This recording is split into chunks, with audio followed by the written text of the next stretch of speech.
Ladies and gentlemen, welcome into Fantasy Football University, FFU. FFU. FFU to you. I am Mr. Vildacusis. I'm here with Mr. Tom Lang, yet again coming to you guys in the off season. How you doing, Mr. Lang? Oh, I'm doing good, doing good. Basically with the news, basically Aaron Rodgers coming out saying this is his final show. This is his final year. Um, it's coming to an end. The saga is coming to an end. That quarterback room from 10, 15 years ago is no longer here. So Rodgers is the final strand of the Brady Manning era. Oh, where do I even begin? Yeah, I want to touch on that. Let me just quickly just introduce everybody in. Yeah, like like we mentioned, we're coming to you guys in the off season. This is our last show on covering NFL draft, the NFL draft, the recap, kind of an early preview of 2025.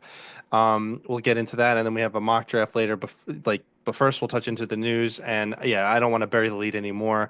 So Tommy just mentioned probably again, this is just the ongoing saga of Aaron Rodgers. We have to talk about it every week because it's Aaron Rodgers, and this is the thing. Yeah, it's funny that you bring that up. I thought about the same thing. Uh, I don't know how else to say it. He's basically the last player from the pre-social media era, I would Yeah, say, of football left. yeah. Um, I don't know what the stats are. I think Matt Stafford is the next oldest person, and it's like he's not even close. It's like something like 6 or 7 years after him, like Yeah. something Yeah, I like mean, that. it's just, we, grow being in our mid to late 30s, it's the football that we grew up watching, and that we obviously grew up and watching like earlier as well, but like this is the era of football that we really grew up really enjoying to watch. And fantasy football wise, that's been, a big thing for us. So it's sad, but I'm excited to see what happens, to be honest, this year. Give me a prediction on the Steelers' record. Well, they will be over 500 because they always do that. They've always done that even without quarterbacks.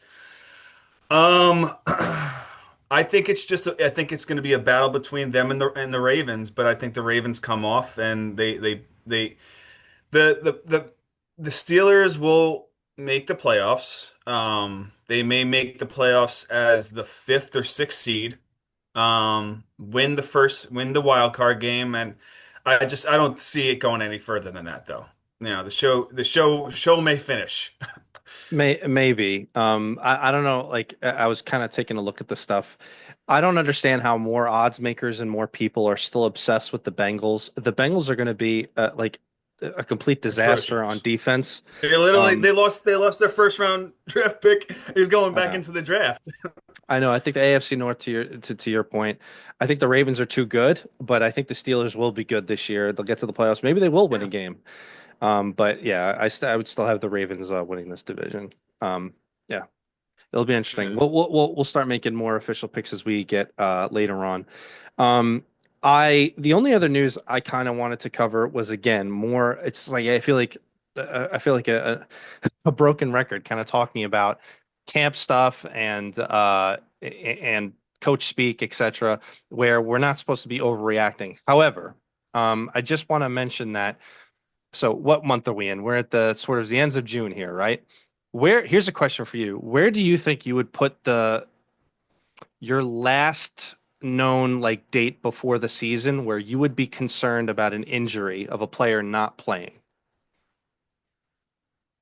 Well, these hidden injuries that may happen between now and minicamp is where, Right. and these are not like football injuries. These are vacation enjoyable injuries that something may happen. So, I mean, the likeliness of having it happening is not high, but even if they do happen, they're not atypically season enders or anything like that. Um, we always get little bit of, tweaks with injuries and whatnot when minicamp starts. So I don't think there's ever been a season where there hasn't been like a massive surprise. Um, and it really hurt like a lot of draft capital and whatnot. Right, So but I mean, like, almost never is it worth it buying the injury dip with players who are not, in training camp or they're having trouble with OTAs. And I really sat down and thought about it. You know how like during the season, like guys who get nicked up or guys that are questionable, we always say, look towards when they can get a full practice in, and that's when you can take a full breath of relief. So usually that would happen. Like guys take veteran days on Wednesdays, but on Thursdays, if they get a full practice in, it's not even a question. They're going to be good to go. They're going to play. yeah, Basically extend that a little bit to the preseason. Like if in their training camp, if they're not getting practices in that last week of training camp, red flags. So I bring that up because there's a lot of guys who have are kind of nicked up, and also if you go to your drafting, have Q's next to their name, et cetera, et cetera.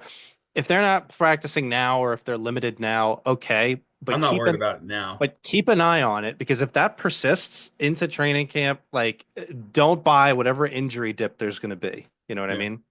no, I So hear you. yeah, I just bring that up. It Like, also just depends on the player too. If there's a queue next to a sure. player that's always they're always playing questionable. I mean, Well, we're going to be talking about a guy today that falls into that category. We're going to have, I know exactly what area we're going to have a little disagreement. So why don't we jump into that? Any other news sure. before we go into that, or Yeah, no. I mean, the only news outside of all that other stuff is, I mean, it's a defensive positional player, Jalen Ramsey. We spoke about him last week. Right now, Tyreek Hill's trying to keep him in Miami, but if it doesn't pan out, he's looking to go back to LA, whether it's the Chargers or the Rams. So that's pretty much the only news that would be relevant right now. right?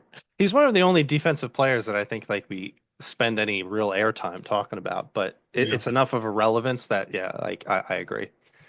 All right, so you ready for some AFC West? let's do it. The AFC West, our final division here. So, no surprises with how that went last year. We'll cover the teams from best to worst record as of last year. So first, no surprises, the Kansas City Chiefs. Obviously, they lost in the Super Bowl, 15-2 last year. We've already had about 1,000 disagreements over their records and the refs and stuff. We're not going to relitigate all that. But what cannot be denied is they were a good team. So it is what it is. To what degree, whatever. We'll leave it up to interpretation. Um, here, there now in terms of their draft, though, they did go exactly where they needed to go. First round, they went tackle, and they needed it because in the Super Bowl, their offensive line was like a turnstile. Second round, they go D line. Third round, they go edge. Another third round, they go cornerback. And then they don't go wide receiver until the fourth round. Jalen Royals. I thought that was just a bit of a depth piece. I didn't think it was relevant. So again, we say all the time when you look at the draft, judge in the draft about what you think about their offense.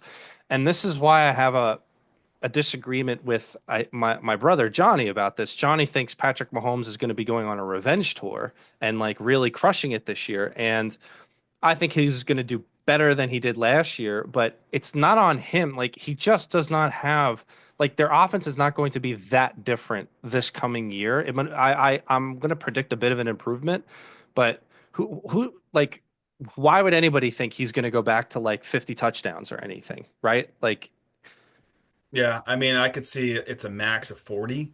Um, and he's not really atypically one to use his legs as much. He's not a scrambling quarterback. He's mobile, but he's not atypically your scrambling quarterback. And when he does scramble, he does, slide and gets another 15 yards, but that's another story for another day. I thought we said we weren't talking about. Do you want You to? said we were going to talk about it. I'm Uh, moving on though. yeah, let me get a word in and then move on because that's how people argue. Um, yeah, well, he doesn't, he rush, the kind of way that he rushes kind of reminds me, again, Patrick Mahomes is in a league of his own. Like he does this rush thing halfway and then flip it down the field, stuff like that, that's why he's Patrick Mahomes. But in terms of statistics, he reminds me a lot of like Baker Mayfield. He'll get just enough to be relevant on the ground, but he's primarily Yeah, he's a passing quarterback. a passing quarterback. All right, so I alluded to it earlier. Let's get into this disagreement that we've kind of gotten to earlier in the season. So it's been reported that Rashee Rice is practicing, right? He's Mhm. been like making a recovery, practicing, whatever. To what degree they are kind of keeping that closer to the vest. I'm on record saying that I think it's going to take him a while to really get integrated back in. And it was a devastating injury of what he had. And I think that Xavier Worthy, especially where he's going in drafts, is a value. You disagree, make the case for Rashee Rice. I can. I mean, I'm not a guy for both of them. So, I mean, I think it's a risk drafting Rashee Rice coming off the injury, but then also missing potentially 4 games. You've gotten him in a few drafts that we've had. No, I maybe have grabbed him once, but it was just basically he fell in the like end of the fifth, sixth round. So, he was my at that point probably like my fourth or third wide receiver. So at that point, I really don't find that as a risk. That far in. So, I mean, I really can't play. I can't play any type of devil's advocate taking either Rashee Rice or Xavier Worthy. I don't believe in any of them. Interesting. Okay. Well, you're surprising me. I thought you were going to be harder No. defending I mean, Rice here. I will say, if there's somebody that I want to take a gamble on, I potentially might take a gamble on Hollywood Brown over both of those guys.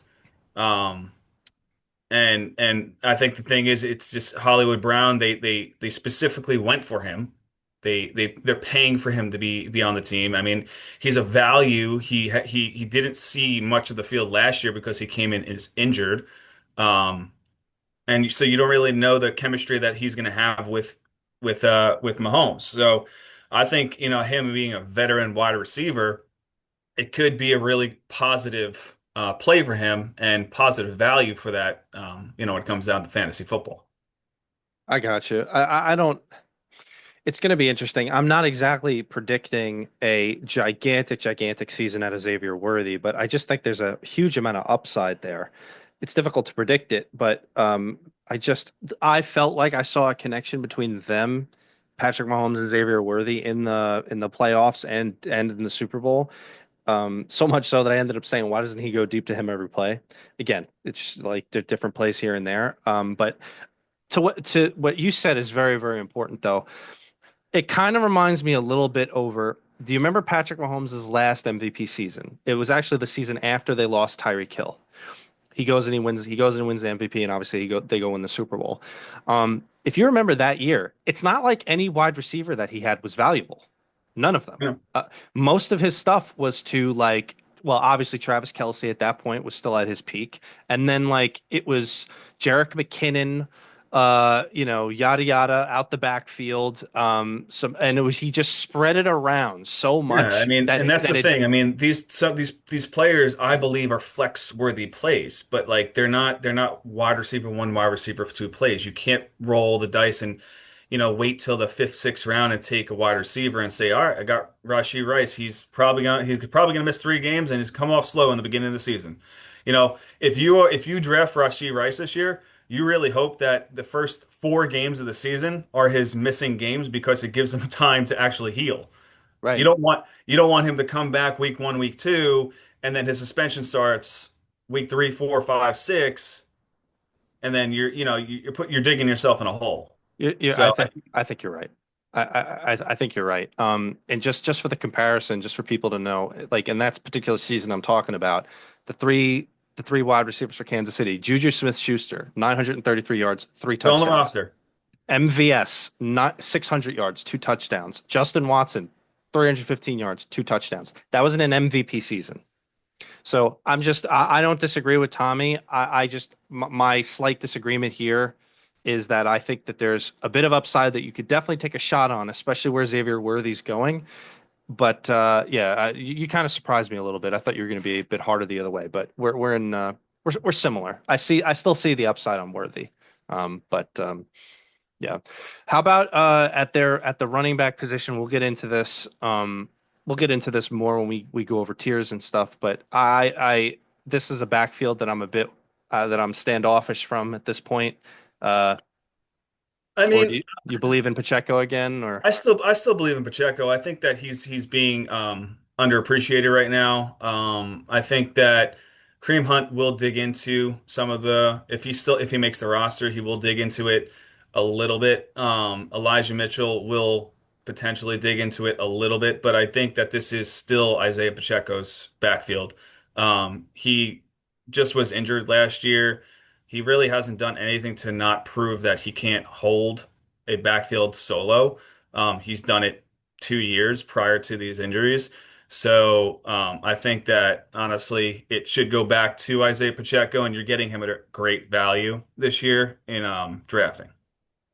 Yep. Um, no notice of Elijah Mitchell playing any role. No, I mean not as much. I mean he really hasn't been much for a couple of years. He's Okay. 27 years old. Maybe him not seeing the field as much has helped, but I mean I don't know. I'd rather stick with the person that's been in that on that roster for a period of time, and it's proven himself. Okay. Uh, let's move on to the LA Chargers. They finished 11-6. They did ended up having a disappointing final game of the season, but it's Jim Harbaugh. They're likely to be making some improvements and be getting better. And it started at the draft, first round pick 22, Mario Hampton out of North Carolina. Very, very, really awesome running back. And then with the offseason acquisition of Najee Harris, they've got quite a good backfield now. And, Jim Harbaugh's ground and pound, run and shoot. I imagine we'll see more of that before they'll at some point they'll take the cuffs off again with Justin Herbert. Second round, they go wide receiver Trey Harris. I thought he was a great wide receiver out of Ole Miss. Third round defense, fourth round defense, et cetera, et cetera, fifth round, and then they got a backup wide receiver in the fifth. Okay, so like I kind of mentioned, it took about half the season for them to take the cuffs off of Justin Herbert for him to really start going. But when he did, you remember, like you used him as a quarterback to great success in the second Mhm. half of the year. Uh, do you agree? Like maybe they're going to go back to more ground and pound to start with, but then at some point Justin Herbert takes over, or But they just go right to that. I mean, I think it's gonna be like more like a 50-50. I think that they just need so I think Harbaugh, right? I think he I think he just went to his college ways and basically just leaned on the run as much as he could, right? He didn't let Justin Herbert's talent fly. Um, and he realized that Justin Herbert, I mean, everybody realized that Justin Herbert was a really good quarterback prior to this, but he realized that he can trust Justin Herbert to helm the roster, right? So I think that he saw, what really prospered last year for Justin Herbert was when he was able to utilize the play action because the run was so effective. Um, so I believe that Justin Herbert, I think it's going to be a 50-50 split going into this year, um, where now you have Amari Hampton and you also have Najee Harris, and then we also obviously have Vidal back there as well too. But let's let's not forget Vidal let's not forget Sassoon. Vidal. Let's not forget Vidal Sasson. But but all right, so you got those two prime running backs. And honestly, I mean, coming into the draft, there was a lot of people that were basically saying Hampton is the better running back over our buddy on the Raiders, who we'll talk about in a little bit. There's a lot of Oh, there, they're wrong. I know they're wrong, but I mean, when talent when talent prospects and all that stuff come out and they say that, I mean, something's to prove. So I think it's going to be great for both of them. And obviously, we'll be talking about him in a little bit, but um, I think this is going to be a really, really, really good roster. Yes. Lad McConkey going into year two. I think it's going to be tremendous year for him. Yes. Quentin can't catch Johnson. Hopefully he can catch this year. We'll find out. Um, you I know, don't even think I think Trey Harris just completely supplants Quentin Johnston. I really do. I think he does too, and I think that Mike Williams is a reviving of Mike Williams, big body guy. He was very valuable on that roster when he was with the Chargers. I mean, he fell off obviously when he went to the Jets, and then he kind of just found his way to the Steelers and just didn't work out there. So I think and that was also coming off of his Achilles injury as well too. So I think, with time, it's really going to help out. And, then you got Will Dissly back there too. Everybody knows Will Dissly is the most streakiest tight end of all time. So, Do you so think do you think let's talk about the running backs real quick here. So we've kind of touched on it a little this offseason. So again, a lot of these rookie running backs, they're walking into some good opportunities. However, maybe their value won't be there until, farther along in the year. This feels like exactly one of them. Najee Harris is in. He's the presumptive starter. He's experienced. Omari Hampton's going to take some time to, have to learn his stuff. Pass protections, Jim Harbaugh's offense. Do you see Omari Hampton supplanting Najee Harris as the year goes on? no, I think it will be a split this year. I think that they're going to utilize both talent. They have both different type of running patterns. And I think they wouldn't have drafted or they wouldn't have brought in Najee Harris with the thought that they were going to draft Omarion Hampton. Um, so, I think they're going to try to utilize it as kind of like a dual running back situation, and they will complement one another based on how they run. So I think it's a great situation, and they have a fantastic offensive line. So Yeah. If I would not be surprised if the Chargers win the division. I wouldn't be either. It's definitely not a bad bet, but it's just like It's a really tough division. It's going it's to be a tough division. it is. I see this being. I think the Raiders got better, and we think the Broncos are good. Yeah, Yep. let's get right into the Broncos here. So, the Broncos draft was really all over the place. Their first round pick I thought was awesome, the cornerback out of Texas. Mhm. But second round pick they go running back R.J. Harvey, who is all over so high on on the ADP boards right now. Third round pick wide receiver Pat Bryant, and then another third round and fourth round they go edge rusher. This RJ Harvey business and the running back situation in Denver is blowing my mind. I can't believe how high he's currently going. Are you with Yeah. me? Are you like, or do you think it's been blown out of proportion, this whole business?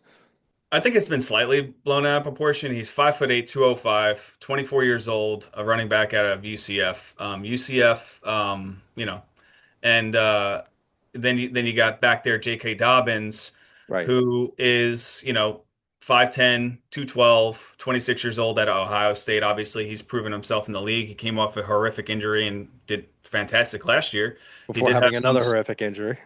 Yeah, exactly. I mean, the guy just like he revives. He's like playing like, a battle royale game or something like that. You revive, you come back the next round.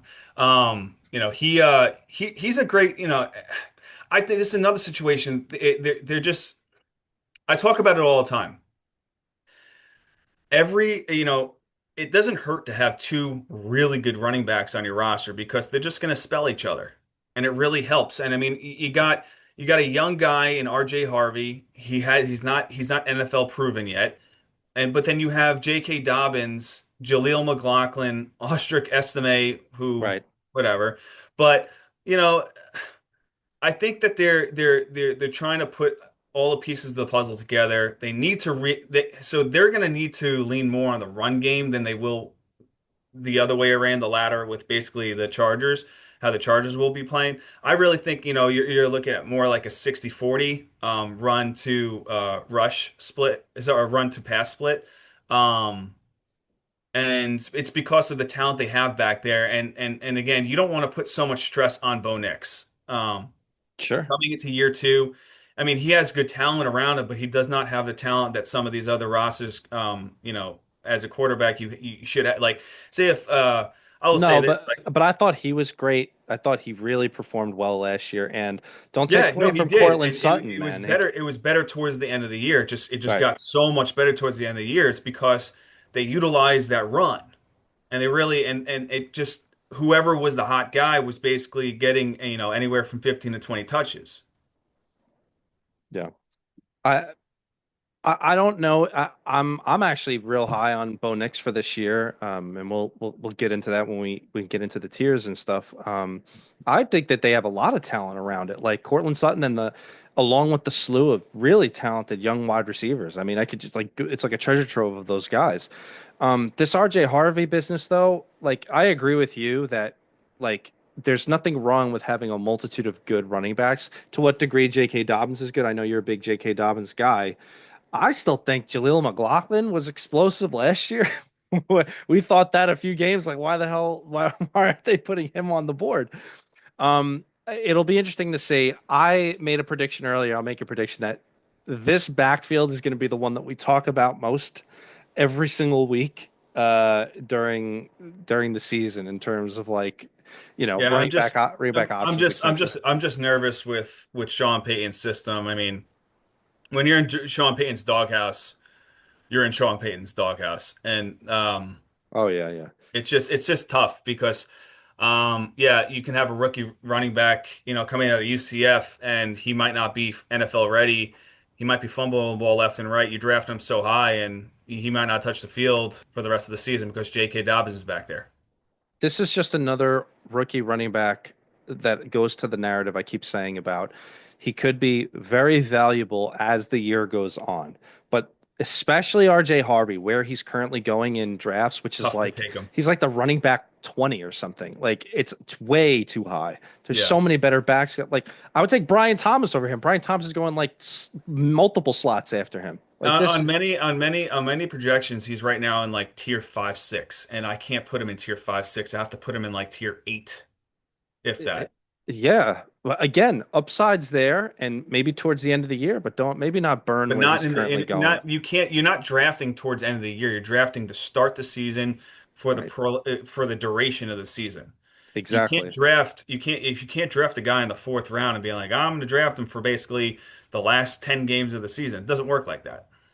No, we're in complete lockstep about that. And Let we're both somebody else draft him and right. then trade And then and then trade for him trade and then low. trade and trade your 8, 9 pick for him I later in the season. yes, I could not trade your Alvin Kamara for him after the couple of games. That's going to be great. After Alvin Kamara has touched the ball 200 times, trade him away. Yeah. On the wide receiver side, you and I are both feeling real good about Cortland Sutton. We thought it was too good. Yeah. We thought it was great. Like we see so much room for improvement as the offense as a whole. No reason to think that that's going to slow it down. They got a lot of maybe Cortland Sutton slows down, but I don't think it's going to be this year. Maybe it'll be the following year. So we're feeling real good about that. And Cortland Sutton's actually going at a pretty good position right now. So we'll be covering that when we talk about values and stuff in the draft. Yeah, feeling good. Any other thoughts about the Broncos? I mean, think it's Evan Ingram is it I has thought had you might say that. Yeah. yeah. I got I think he's going to have a really good role this year. You think? Yeah, I think it's going to be good. It's not going to be a good start. I think it's going to be good towards the end of the season. So he's going to be a nice streaming tight end, mid to late season. He's definitely going to be one of those like late round tight end. Hey, you know what? Take a shot. Take a shot on it if you're Hey, feeling it. 15th round, let's take a shot. Yeah, why not? All right, let's get into the Raiders here. This is going to be good. So no surprise, Ravens. first round pick six, Ashton Jonty, running back out of Boise State. We know what he is. I think he's going to be superstar level great. I have him currently ranked as in my second tier of running backs, alongside with, or sorry, if you count Jameer Gibbs in a tier of his own. I currently have him ranked basically as running back four right now, 4 or 5, depending on how you feel about McCaffrey. And I think it's well deserved. He's going to be a complete workhorse on a team that's going to rely on him, that doesn't have a tremendous amount of options elsewhere. He's going to be so good. I think the Raiders are going to be competitive. I don't have them beating the Chargers or the Chiefs, but I think they're going to be competitive this year. Second round pick, they go wide receiver Jack Beck out of TCU. Uh, they were kind of talking about him having an impact this year. Remains to be seen. Third round pick cornerback, third round pick guard, and then another third round pick tackle. So they went O line, but all in the third round. I think the Raiders are going to be much better. And I know Tommy might not feel that good about Geno Smith. Tommy cannot deny that Geno Smith is an upgrade over what they had last year. True? Possibly. Yeah. It is what it is. So with Geno throwing the ball, I currently think that I Jacob honestly think that they should have just kept Gardner Minshew just sitting there all day long. maybe I like Gardner Minshew, I but love it's Gardner. You know where he is right now? no, where is he? He's back in Mahomes. Is he really? Yeah. Okay. Okay. Well, maybe Andy Reid will get him in for a trick play or something. Go home to Mahomes. Yeah, for a touchdown. So, yeah, like with Geno Smith here, where Jacoby Myers is currently going, the law firm, as Tommy likes to say, I think he's currently going as such a value. Obviously, Kobe and Myers.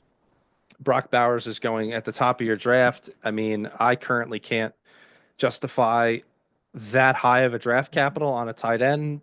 I know, generally speaking, we feel the same way. Maybe he'll get lucky. Maybe he falls a bit, depending on however your home leagues go. But, um, you know, it is what it is. So, Ashton Jonty, do you agree with me? Depending on, people, fourth or fifth running back off the board, Yeah, I think he's basically. about fifth, sixth running back off the board, and it's I mean, again, it's I don't like drafting rookie running backs this early. But they always work out. They I always work out. Ezekiel Elliott, unbelievable rookie. Saquon Barkley, unbelievable. I mean, on and on and I on. know, it's just tough. It's just tough because you just don't. Sometimes it's not like every single game you're getting your teens of points. I don't know. I mean, I think it's a great. Bijan, Najee Harris, like on and Yeah. on. I think it's a lock. I really do. I think he's Well, I one of mean, the. well, actually, Bijan, no, his rookie season, he was great, but he was also screwed every single game because he was splitting carries with his counterpart over there. Sure, but the point is he still finished very, very, very well. Yeah. Higher than what, like, I mean, it was so safe. I mean, Well, yeah, I mean, like what do you think of 33-year-old Raheem Mostert spelling spelling Ashton? I think that we're more likely to get Sincere McCormick in for a few plays here or there. I think we're burying the lead here. The point is, if these are the guys behind Jonty, Jonty is going to be the workhorse. He's going to kill it. I feel no fear at all drafting him, which is why we can make an argument that Jonty could be taken over Well, guys here's like the thing, McCaffrey, for and example. I know we had a discussion about this while the reason why we've been doing a lot of these drafts is to see different progressions, see where people are rising, falling.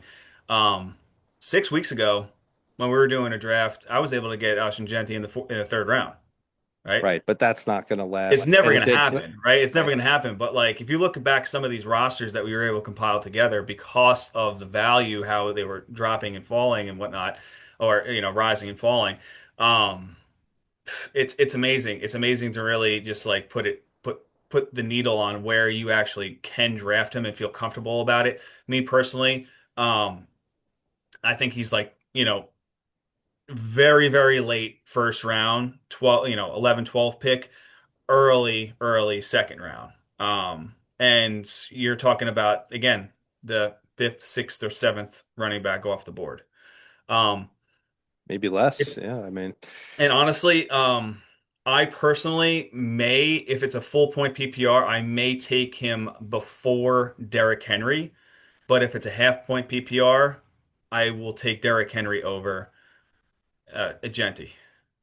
I I think we might be splitting hairs at that point. I know you and I have kind of some I different think the disagreements about touchdowns, Henry, listen, I but think because I think you'll see more touchdowns with Henry than you will with Genti.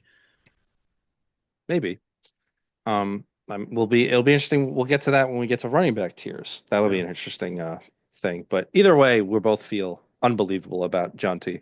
Um, Yeah, I think the Raiders will be competitive. I mean, they drafted the things that they needed to draft. They had a lot of and they had a lot of draft picks. They had two-thirds and they had two-fourths. Yep. So they definitely made some moves where they needed to. And now Pete Carroll's the head coach, so even better for Ashton Johnson. Pete Carroll's one of those, ground and pound kind of guys. And it'll be less of a pie to go around on the passing end, more for Brock Bowers, more for Jacoby Myers. Jacoby Myers is going to be a target machine.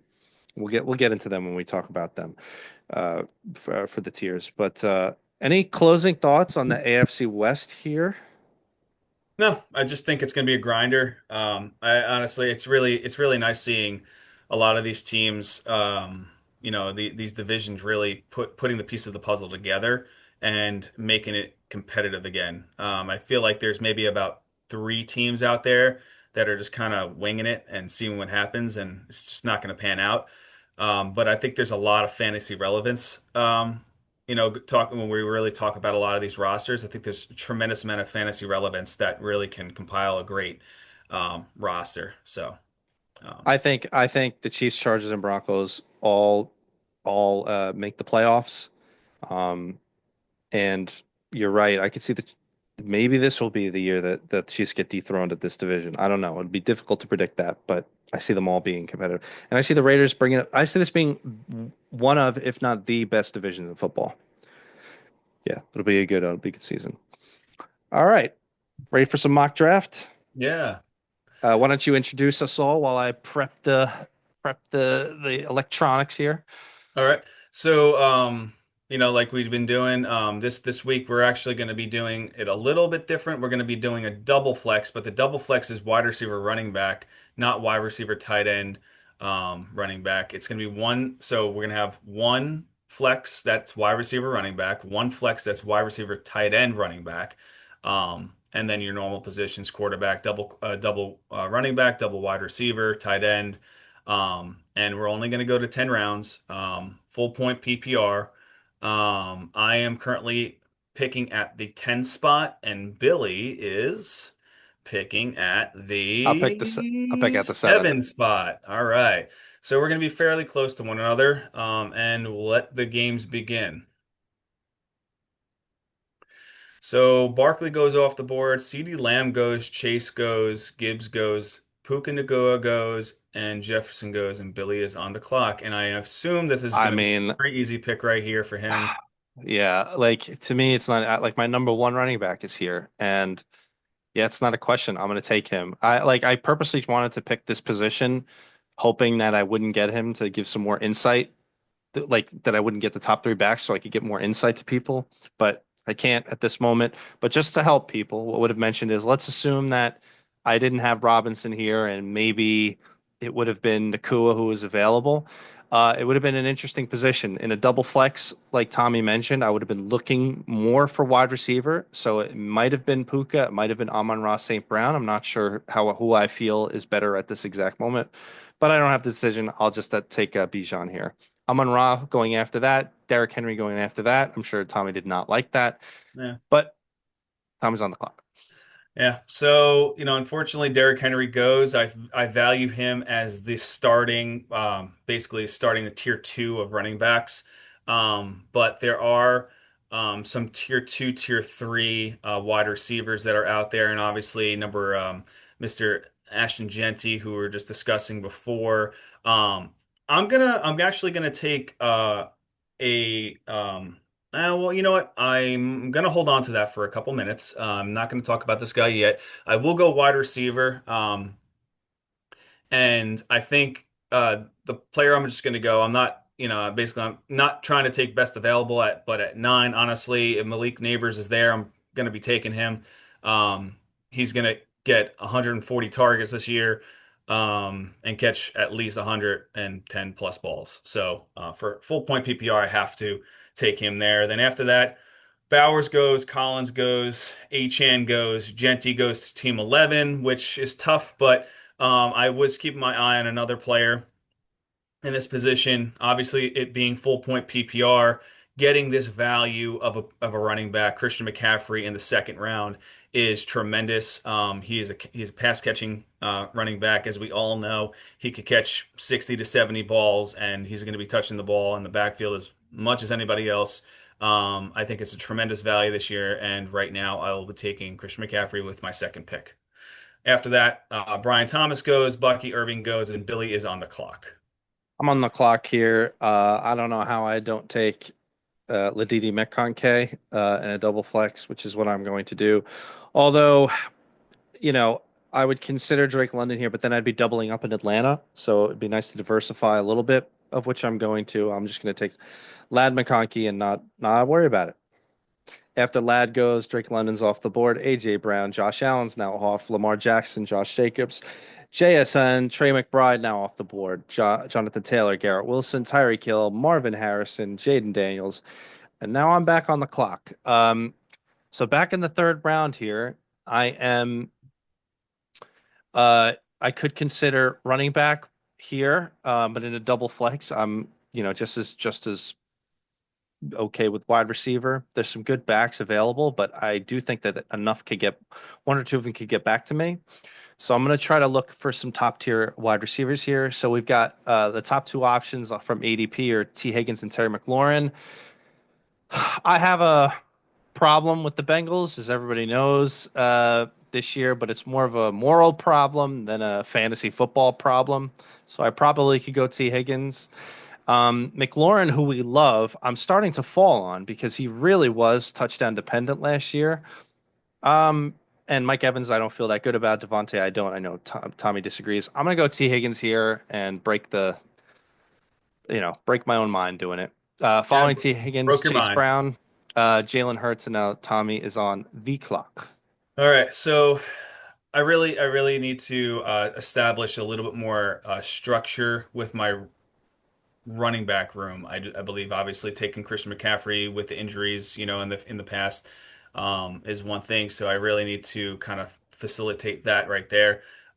Next player that I really feel very good with is Kyron Williams. He is again next available best player up, but I think for this position right here, if he falls to me in the third end of the third round, I think it's a tremendous value to basically back my Christian McCaffrey play. Say if I didn't take Christian McCaffrey and I decided to go take Ladidi McConkey, um, or basically an AJ Brown or Tyreek Hill, Marvin Harrison potentially right there at that pick, which would have obviously been a reach.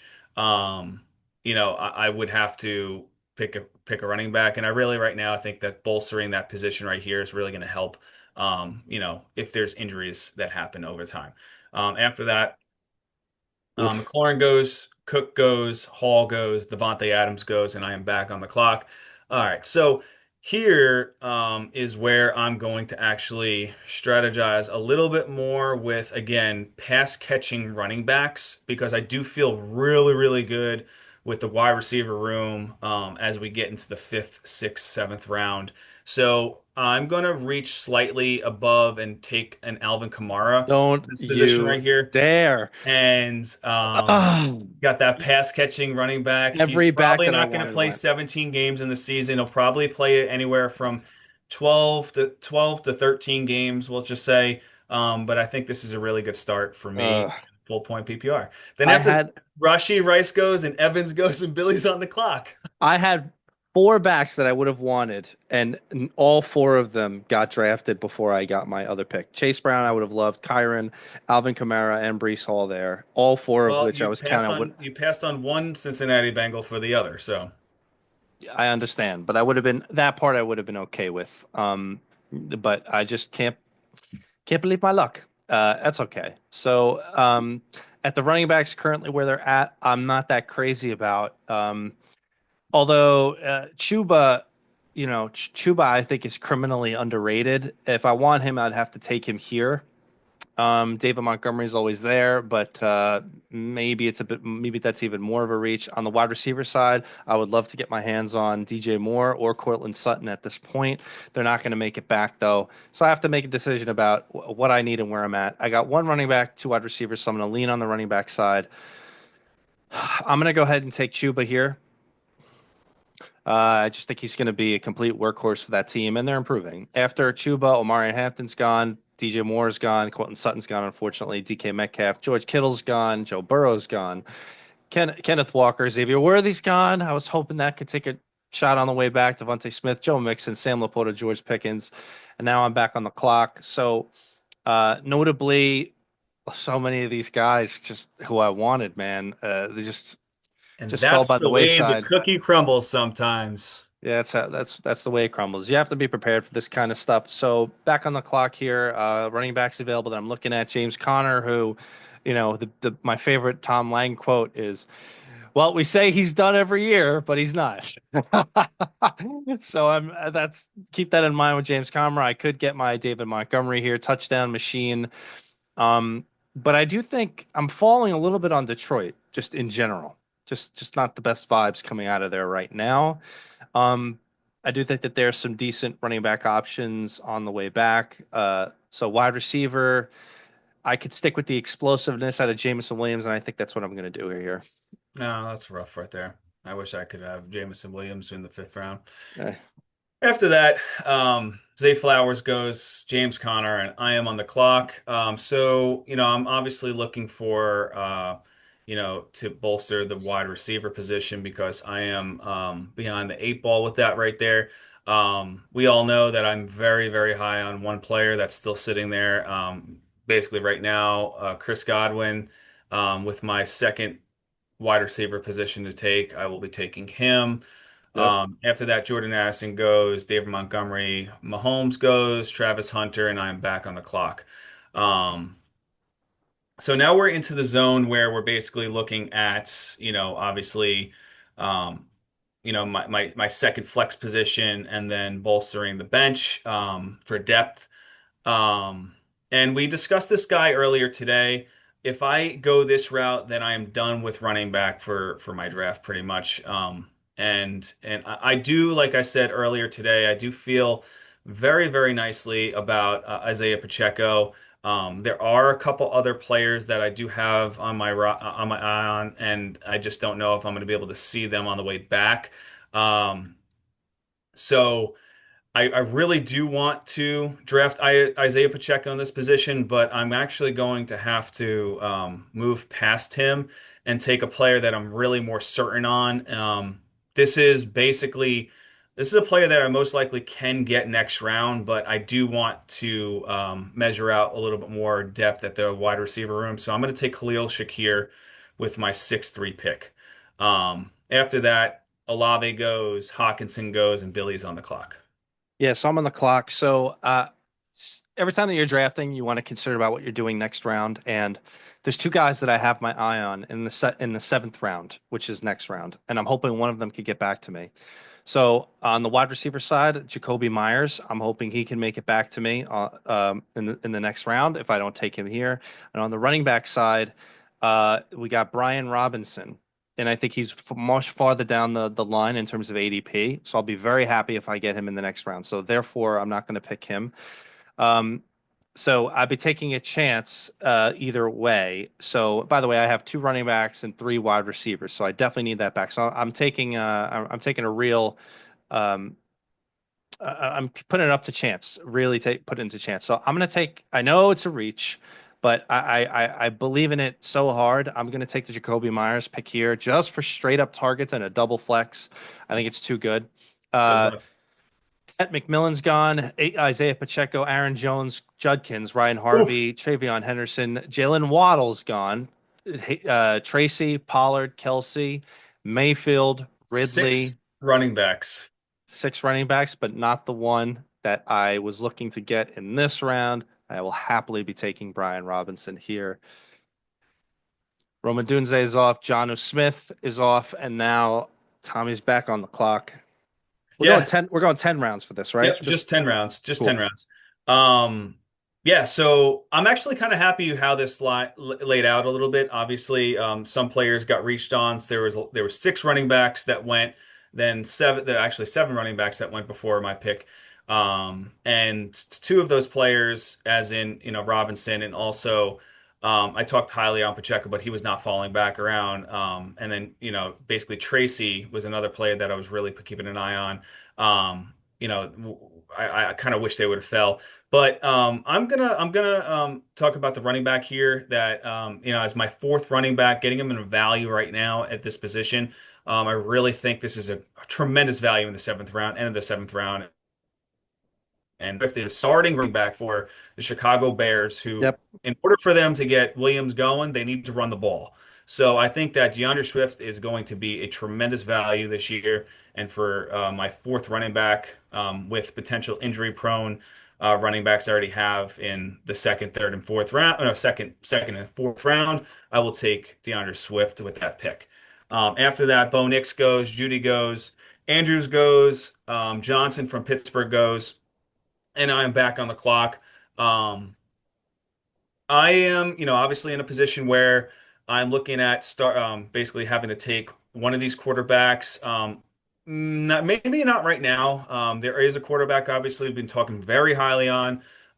We do believe that he's going to be extremely, extremely, extremely valuable this year in Kyler Murray. Um, but I just think that there's some value back there. If it doesn't fall to me, I'll, grab another guy. So I'm going to take with this pick here. I'm going to continue my wide receiver room and take a risky pick right here in Cooper Cup.